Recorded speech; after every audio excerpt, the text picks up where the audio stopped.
যে ইরানের যে উপর আক্রমণ চলছে তার পরিণতি কি হবে, আমরা একটু বাংলাদেশের প্রসঙ্গে আসতে চাই যে এই ইরানের এই যুদ্ধ সেটি বাংলাদেশে কি ধরনের প্রভাব ফেলবে। আমরা দেখেছি যে ইতিমধ্যে তেলের দাম বাড়তে শুরু করেছে, কয়েক দফায় 20% বেড়েছে।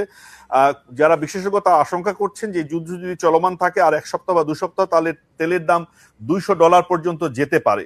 বাংলাদেশের এই জ্বালানির জন্য সম্পূর্ণভাবে আমরা আমদানি তেল বা এর উপর নির্ভর করে থাকি, এবং তার একটি অন্যতম উৎস হচ্ছে ইরান। হরমুজ প্রণালী থেকে যে তেলগুলো আসে সেটার উপরে, এবং আমাদের কিনতে হয় বাইরে থেকে। তো বাংলাদেশে যেটি হয়েছে যে গতকাল আমরা দেখেছিলাম যে কোনো ফিলিং স্টেশনে তেল বিক্রি করা হচ্ছিল না, এক ধরনের এটা প্রিজার্ভ রাখা হচ্ছিল, টালবানা করা হচ্ছিল।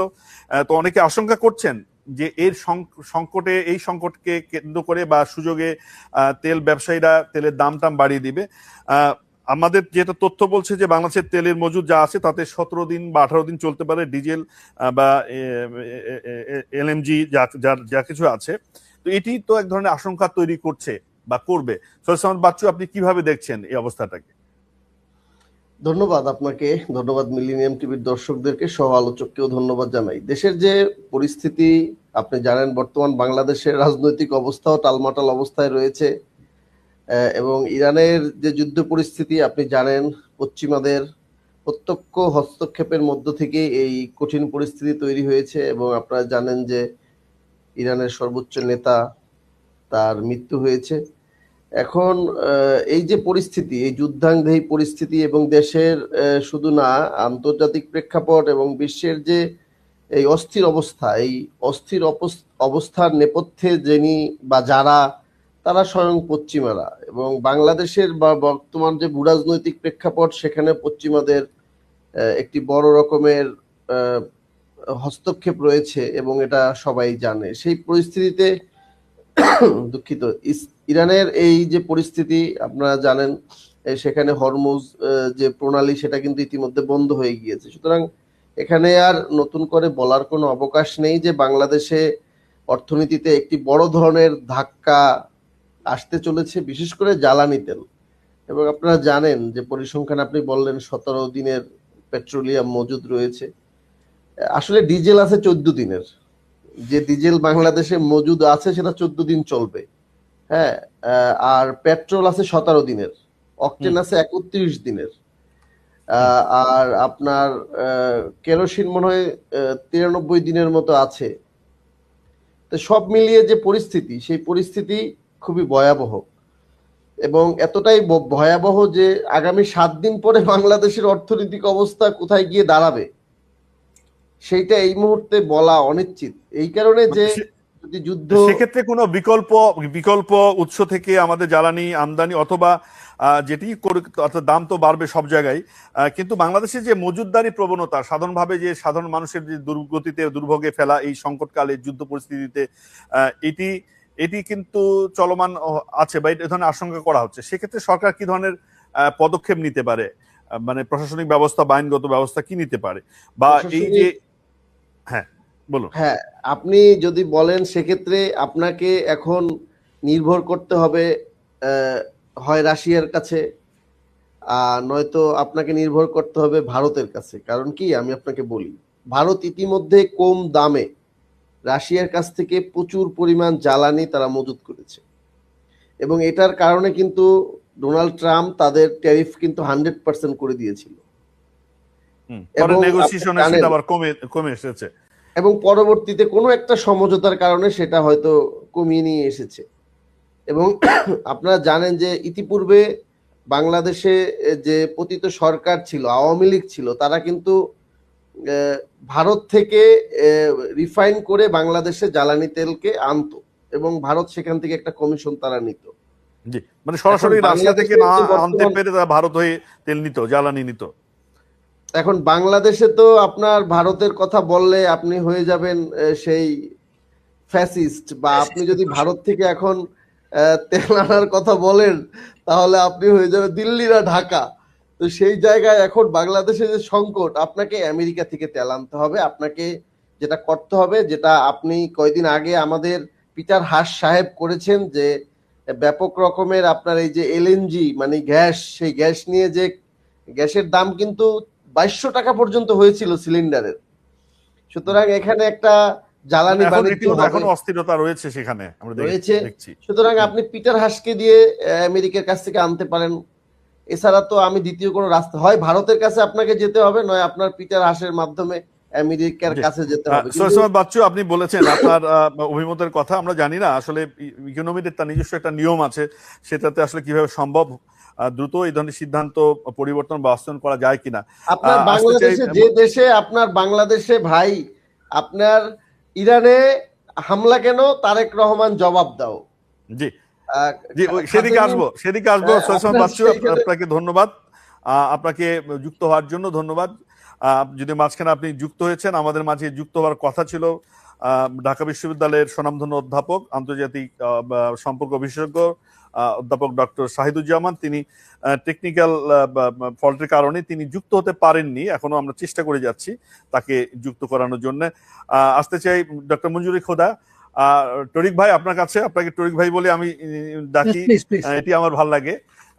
টরিক ভাই, যেটি হচ্ছে যে আমরা দেখলাম যে প্রতিক্রিয়া যদি বলি, যে ইরানের উপর হামলার বিভিন্ন দেশের প্রতিক্রিয়া, আমরা ভারত পাকিস্তান একটা গুরুতর প্রতিক্রিয়া দেখেছি, যে সেখানে পাকিস্তানের সাধারণ মানুষ তারা ঘেরাও করেছে যুক্তরাষ্ট্রের যে অ্যাসেম্বলি, সেখানে ঘেরাও করার ফলে যে গোলাগুলি হয়েছে তাতে সম্ভবত 20 জন আজকেও মারা গেছে, আমি যদি ভুল না করে থাকি।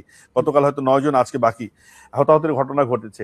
কিন্তু বাংলাদেশে আমরা দেখছি যে এক ধরনের শান্তিপূর্ণ অবস্থা, মানে যেটা ধারণা করা হয়েছিল যে মানে একটা কঠোর প্রতিক্রিয়া হয়তো পাওয়া যাবে, অন্তত আমাদের মুসলিম বা ইসলামী রাজনৈতিক দলগুলোর মধ্য থেকে। এটাকে আপনি কিভাবে দেখছেন, যে এটা আসলে আমাদের মানে এটা কি আমাদের মানে মুসলিম উম্মার ক্ষেত্রে কোনো রকম অনুভূতির সংবেদনশীলতার সংকট তৈরি করেছে, নাকি এখানে কোনো রাজনীতি আছে, কোনো রাজনৈতিক অবস্থান আছে বাংলাদেশের? আর বাংলাদেশের পররাষ্ট্র মন্ত্রণালয় থেকে শুরুতে যে বিবৃতি দেওয়া হয়েছিল তাতে ইরানে কে ভর্ৎসনা করা হয়েছিল যে মধ্যপ্রাচ্যের অপরাপর দেশে আক্রমণের কারণে, কিন্তু ইরানের উপর ইসরায়েল এবং মার্কিনীদের যে আক্রমণ সেটার কোনো প্রতিবাদ করা হয়নি বা নিন্দাও জানানো হয়নি। এটি কেন হলো?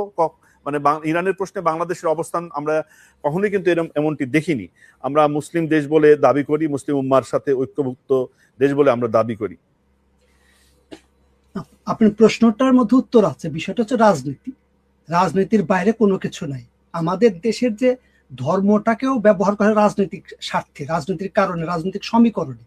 এখানে যে ধর্ম ভিত্তিক দলগুলো আছে তাদের রাজনীতি হচ্ছে কেবলা ভিত্তিক। সেই কেবলাটা সৌদি আরব ভিত্তিক না, সেই কেবলাটা আসলে আমেরিকা, সেই কেবলা কখনো ভারত, কেবলা কখনো রাশিয়া, কেবলা কখনো চীন, এগুলাই প্রধানত। এগুলোকে অস্বীকার করতে পারবে না। যারা এগুলো অস্বীকার করে মিথ্যাচার করে, প্রতারণা করে, আত্মপ্রতারণা। তারপর প্রথমত বিষয় হচ্ছে যে একটা আন্তর্জাতিক সংঘাত বা যুদ্ধ বা এরকম ঘটনা ঘটেছে, যে একটা রাষ্ট্রের বিরুদ্ধে যদি কোনো একটা রাষ্ট্র অন্যায় করে, এই রাষ্ট্রের উচিত সাধারণ ভদ্রতা হিসেবে প্রতিবাদ করা, যে এই কাজটা আমরা যেহেতু জাতিসংঘের সদস্য রাষ্ট্র, জাতিসংঘের পক্ষ থেকে যে ধরনের প্রতিবাদ দেওয়া হয়েছে, বাংলাদেশের পক্ষ থেকে সেটা দেওয়া হয়নি। জাতিসংঘ যতটা একটা শক্ত প্রতিবাদ দিচ্ছে, ভদ্রলোক ভয় ডর একটু কম করেন, যদিও তার ক্ষমতা নাই, কিন্তু কথাটা বলতে পারেন, কথাটা বলেন এবং বলেছেন, এবং ভলগার তুর্কই কথাটা বলেছেন। এখন পাকিস্তানের বিষয়, বাংলাদেশের মানুষ, পাকিস্তানের মানুষ যতটা ধর্মান্ধ বা যতটা আমেরিকা বিরোধী মনে করা হয়, সেখানকার মানুষ আসলে অনেক বেশি ধর্মান্ধ, এবং তারা সে প্রতিবাদ, তারা আমেরিকার বিরুদ্ধে আক্রমণ করছে, আমেরিকার দূতাবাস আক্রমণ করতে গেছে। আমেরিকার দূতাবাস হচ্ছে সেই দেশের সার্বভৌম এরিয়া। স্বাভাবিকভাবে পাকিস্তানের শাসক বা পুলিশ বাহিনী তাদের গোলাগুলি করেছে, সেখানে অনেকে মারা গেছে, 20 থেকে 22 জন মানুষ মারা গেছে 2 দিনে। এখন বাংলাদেশে এটা মিছিল করবেন, দেখবেন আমি এখনো কয়েকজনের স্টেটমেন্ট দেখলাম, কয়েকটি ইসলামপন্থী দলের, যে 2-3 দিনের মধ্যে যদি দাবি মানা না হয় তারা বিরাট আন্দোলনের কর্মসূচি ঘোষণা করবে। আমি জানি না যে বাংলাদেশে তারা কার বিরুদ্ধে আন্দোলনের কর্মসূচি ঘোষণা করবে। বিষয়টা হচ্ছে আমরা সংহতি প্রকাশ করতে পারি তাদের প্রতি। যেটা বলা হচ্ছে তারেক রহমানের বিরুদ্ধে আন্দোলনের কর্মসূচি ঘোষণা হতে পারে, কারণ আমরা দেখলাম যে ইরানের উপর হামলা কেন, তারেক জবাব চাই, স্লোগান কিন্তু উঠেছে। এটা কতটা দেখছেন, যে এটা কতটা যৌক্তিকতা আছে বা কতটা রাজনীতি, মানে কেন এই ধরনের স্লোগান দেওয়া হচ্ছে রাজপথে? এটা তো হাস্যকর রাজনীতি। এখানে যারা রাজনীতির যে দল বা যে দলের নেতারা আছে তারা তো জিনিসটা বুঝতে পারবে যে এই স্লোগানটা কতটা হাস্যকর। এই বিরোধিতার জন্য বিরোধিতা, এই যে বিরোধিতার রাজনীতি, একদিকে তারা বলছে যে বাংলাদেশের এই যে আমেরিকার সমস্যা, আমেরিকার পল কাপুর আসবেন কালকে, সে পল কাপুরের জন্য তারা লাল গালিচা বিছিয়ে রেখেছে, তার সাথে তাকে তেল মালিশ করার জন্য তারা প্রস্তুত। আমরা দেখলাম ইউনূস সরকার যে বাংলাদেশের পায়ে যে শেকলটা পড়িয়ে গেছে, এই শেকলে তালার বন্দোবস্ত করতে আসেন পল কাপুর, এবং তার জন্য বন্দোবস্ত চলছে। সেখানে কেউ বিরোধিতা করবে না যে পল কাপুরকে আমরা আসতে দিব না, পল কাপুরকে আমরা জানাবো যে আমেরিকা এই কাজটা অন্যায় করেছে, অন্যায়ভাবে সেই দেশের শাসককে হত্যা করেছে, আক্রমণ করেছে, তার প্রতিবাদ জানায়। সেটা কিন্তু তারা করছে না, তারা সরকার যেন তেন প্রকারের সরকারের বিরোধিতা করছে। সেই প্রতিবাদ করার অধিকার আমাদের আছে। আমরা দূতাবাসের সামনে যে বিক্ষোভ করতে পারি, তাদের কাছে প্রতিবাদনামা দিতে পারি, এবং সারা পৃথিবী থেকে সেটা হতে পারে। এখানে রাজনীতিতে জামাত ইসলাম থেকে শুরু করে ইসলামপন্থী দল, এমনকি বিএনপি শাসক দল বিগত দিনেও যারা ছিল, তারাও আমেরিকাকে তোয়াজ করে বাংলাদেশের রাজনীতি করতো। আমেরিকার রাষ্ট্রের নীতির বিরুদ্ধে তারা কেউ দাঁড়ায় না। যখন ভেনেজুয়েলা থেকে শুরু করে সকল ঘটনাতেই তারা বিরোধিতা করেছে। এখন যেটা বললেন যে তেলের বাংলাদেশে হরমুজ প্রণালীর যে একটা ছোট সরু ক্যানেল, সেখান থেকে হচ্ছে বাংলাদেশ, বা শুধু বাংলাদেশ না, পুরো দক্ষিণ পূর্ব এশিয়ার তেলটাই আসে, পুরো এশিয়া মহাদেশের তেলটা ওই লাইন দিয়ে আসে, অন্য কোনো লাইন দিয়ে আসে না। এখন সেটা এই সংকট শুধু বাংলাদেশের জন্য। উনি এখন বললেন যে ভারত থেকে আমরা তেল আনবো। ভারত কোথা থেকে তেল আনবে? ভারতকে তো ওই লাইন থেকেই টান। এবং চীনের, ইরানের তেলের সবচেয়ে বড় ক্রেতা হচ্ছে চীন, তারাও সংকটে পড়বে, সারা পৃথিবী সংকটে পড়বে। এই সংকটটা শুধু বাংলাদেশের একা না, এবং এর সাথে সংশ্লিষ্ট শিল্প বাণিজ্য সকল জায়গায়, একটা হচ্ছে দামের ক্ষেত্রে, একটা হচ্ছে প্রাপ্যতার জায়গায়, দুই জায়গায় সংকট। সাপ্লাই চেনের যে বিষয়টা, এই টোটালটাই একটা সংকটের মধ্যে তৈরি হবে। আমরা ইউক্রেনের কথা যদি বলি, ইউক্রেন হচ্ছে আরাক উপমহাদেশ, ইউরোপে পাশাপাশি দুইটা দেশ, আর আমাদের এশিয়ার মধ্যে আমাদের দরজার কাছে। সেটা অনেকগুলো কারণ আছে এখানে, আছে তেল, তার প্রাপ্যতা, তার অন্যান্য ভোগ্য, লিবিয়ার সাথে আমাদের, দুবাইয়ের সাথে আমাদের বড় ব্যবসা বাণিজ্য আছে, আমাদের শ্রম শক্তি আছে, অনেকগুলো বিষয় এখানের সাথে যুক্ত আছে। আমরা অনেকভাবে আক্রান্ত হব। সেই ক্ষেত্রে সরকার কি ব্যবস্থা নিবে, সেই জিনিসগুলো পরিষ্কার করা দরকার। সেটা না করে তার রাজনীতি করছে যে ইরান কেন লিবিয়াতে, দুবাই আক্রমণ করলো, ইরান কেন কাতারে আক্রমণ করলো, এটা তো বিষয় না। আমেরিকাকে কেন ইরানে আক্রমণ করলো, সেই কথা তাদের পরিষ্কার বলা দরকার। সেই কথা তারা বলছে, সেই কথা সেটা তো বাংলাদেশ কেন, মানে ইরানের প্রতিবেশী মুসলিম দেশগুলো তো বলছে না, তারা তো আসলে সেভাবে বলছে না। আপনি নিজেও বলেছেন যে ইরান একেবারে একক হয়ে গেছে, নিঃসঙ্গ হয়ে গেছে। ফলে বাংলাদেশ কেন সে রিস্ক নেবে, সেটা নিয়ে আমেরিকার মানে রোশানলে পড়বে, মানে সেটি কি আসলে আমাদের বাস্তবসম্মত হবে কিনা? আমরা বলছি সবার আগে বাংলাদেশ, আমরা বলছি আমরা জোট নিরপেক্ষ নীতিকে অনুসরণ করি, আমরা কারো শত্রু না, কারো বন্ধু না। এরকম একজন প্রতিবেশী যদি বিপদে পড়ে, তার প্রতি, আমি তো যুদ্ধ করতে যাচ্ছি না, অস্ত্র পাঠাচ্ছি না, আমি সাহায্য পাঠাচ্ছি না, আমি আমার কথাটা বলছি। এখন ইরানের ক্ষেত্রে আমি কথাটা বললাম না, যখন আমেরিকা এসে বাংলাদেশের শাসককে মাদুরের মতো তুলে নিয়ে যাবে, তখন কে তাকে প্রতিবাদ করবে? এই জন্য প্রতিবাদ করতে হবে। জাতিসংঘের রাষ্ট্র হিসেবে প্রত্যেকের একটা নৈতিক দায়িত্ব আছে যে কোনো অন্যায়ের বিরুদ্ধে প্রতিবাদ করা। আমি যদি ইরানের এই অন্যায়ের সাথে আমি প্রতিবাদ না করি, আমার সাথে যখন অন্যায় ঘটবে, তখন প্রতিবাদটা কে করবে? অন্যায় ঘটেছে আমাদের সাথে। আমেরিকার যে একটা চুক্তি, নির্বাচনের 2 দিন আগে ইউনূস সাহেব করে গেলেন, সেই চুক্তিটা আসলে কিসের চুক্তি? আলোচনা আমরা একবার শেষের দিকে, আমরা ওই চুক্তি নিয়ে এখন হয়তো ইচ্ছা থাকবে আলোচনা করার সুযোগ নেই। আপনাকে ধন্যবাদ সৈয়দ সামাদ বাচ্চু। আপনাকে খুব বেশি সময় আমরা দিতে পারিনি, আপনাকে ছোট্ট করে শেষ মন্তব্য নিব আপনার কাছে, যে আসলে এই অবস্থায় বাংলাদেশের কি ধরনের পদক্ষেপ নেওয়া উচিত। আসলে আমাদের একদিকে হচ্ছে আমেরিকার সাথে একটা সুসম্পর্ক বজায় রাখা, অন্যদিকে আমাদের একটা নৈতিক দায় যে যুদ্ধের বিরুদ্ধে অবস্থান দাঁড়িয়ে শান্তির পক্ষে, সার্বভৌমত্বের পক্ষে অন্য একটা দেশকে শান্তি পক্ষে দাঁড়িয়ে একটা ভূমিকা রাখা। মানে কি করতে পারে বাংলাদেশ? বাংলাদেশের এই মুহূর্তে সবচেয়ে যে বিষয়টি করা দরকার, সেটা হচ্ছে যে ক্লিয়ার কাট মেসেজ দেওয়া। এই সমস্ত মানে কি বলবো, আমাদের সমালোচক বললেন যে এই সমস্ত রাজনীতি, এই নোংরা রাজনীতি থেকে বেরিয়ে আসতে হবে, ক্লিয়ার কাট মেসেজ দিতে হবে। বাংলাদেশ না, বাংলাদেশের পক্ষ থেকে রাষ্ট্র হিসেবে বাংলাদেশ বলবে যে আমরা যুদ্ধ চাই না, আমরা শান্তি চাই। উভয় পক্ষকে আলোচনার টেবিলে নেওয়ার জন্য সর্বোত্তম ভাবে আমাদের জোরালো দাবি জানাতে হবে। আর বিশেষ করে যেহেতু প্রথম আঘাতটা আমেরিকা এবং ইসরায়েল করেছে, সুতরাং এটা দায় তারা এড়াতে পারে না। সুতরাং সেই দায় তাদেরকে দিয়েই বলতে হবে যে এটাকে এই মুহূর্তে যত দ্রুত সম্ভব এটাকে থামিয়ে দিতে হবে, এবং এই ক্ষয়ক্ষতির পরিমাণ যত কমানো যায় এবং বিশ্বকে স্থিতিশীল রাখার জন্য এই পদক্ষেপ অত্যন্ত জরুরি। এবং